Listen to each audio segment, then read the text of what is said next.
Thank you for joining us on this ceasefire moment. We'll begin reading in Genesis 2, verse 4. These are the generations of the heavens and of the earth in their being created, in the day of Yahweh, God's making the earth and the heavens, and no shrub of the field is yet in the earth, and no herb of the field yet sprouts. For Yahweh God has not rained on the earth, and there is not a man to serve the ground. And a mist goes up from the earth and has watered the whole face of the ground. And Yahweh God forms the man, dust from the ground, and breathes into his nostrils the breath of life. And the man becomes a living creature. And Yahweh God plants a garden in Eden at the east, and he sets there the man whom he has formed. And Yahweh God causes to sprout from the ground every tree desirable for appearance and good for food, and the tree of life in the midst of the garden, and the tree of the knowledge of good and evil. And a river is going out from Eden to water the garden, and from there it is parted, and has become 4 chief rivers. The name of the first is Pison, and it is that which is surrounding the whole land of Havilah, where the gold of that land is good.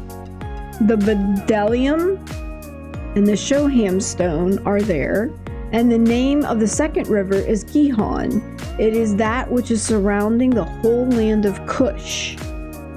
And the name of the third river is Hiddekel, and it is that which is going east of Asher.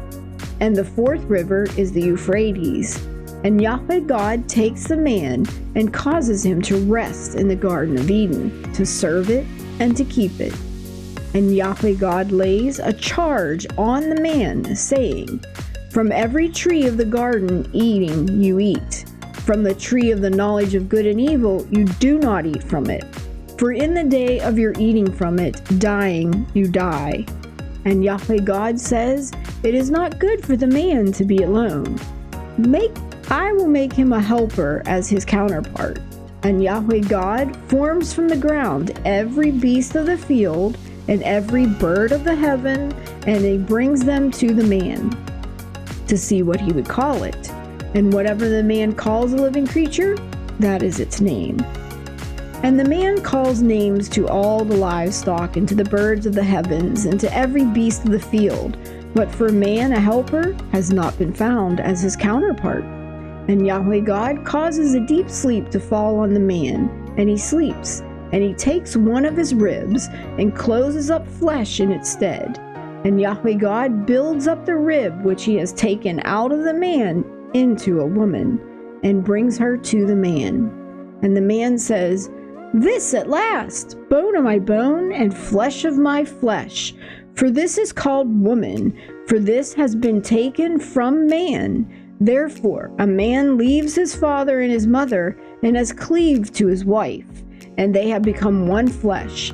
And both of them are naked, the man and his wife, and they are not ashamed of themselves.